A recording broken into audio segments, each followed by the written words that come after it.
Apa itu hak angket, Saudara? Menurut Undang-Undang Nomor 17 Tahun 2014 tentang MPR, DPR, dan DPRD serta DPD, hak angket adalah hak DPR untuk melakukan penyelidikan terhadap pelaksanaan suatu undang-undang atau kebijakan pemerintah yang berkaitan dengan hal penting, strategis, dan berdampak luas bagi masyarakat, bangsa, dan negara. Nah, karena pemilu adalah urusan yang penting, strategis, dan berdampak luas pada masyarakat dan negara, maka pengusulnya yakni Ganjar Pranowo Capres 2024 menilai layak jadi hak angket DPR.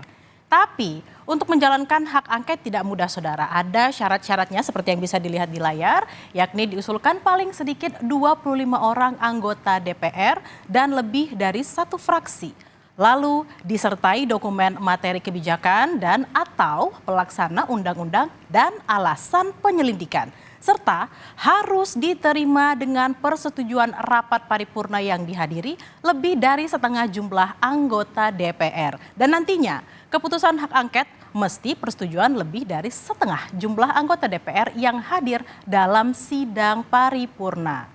Ada contoh hak angket yang populer, Saudara, jika Anda mengingat, adalah pada tahun 2005 tentang penyelidikan kasus bantuan likuiditas Bank Indonesia atau BLBI.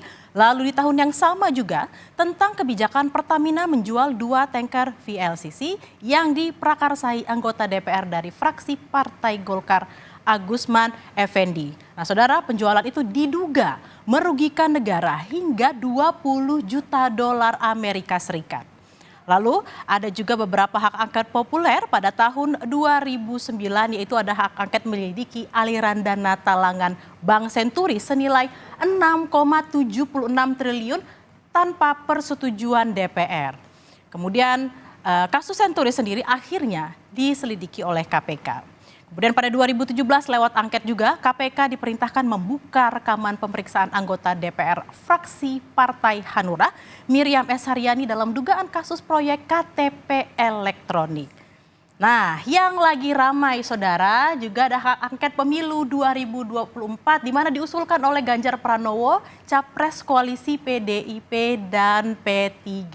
Usul ini kemudian didukung 3 partai koalisi Anies Baswedan, Muhaimin Iskandar, yakni Partai Nasdem, Partai Kebangkitan Bangsa atau PKB, dan Partai Keadilan Sejahtera atau PKS. Saat ini jika Anda lihat ini adalah perolehan kursi di DPR pada tahun 2019, totalnya ada 575 kursi, Saudara, yang diambil oleh 9 fraksi. Posisinya saat ini koalisi Ganjar Mahfud dan Anies Baswedan jika mereka bergabung memiliki kursi yang lebih banyak.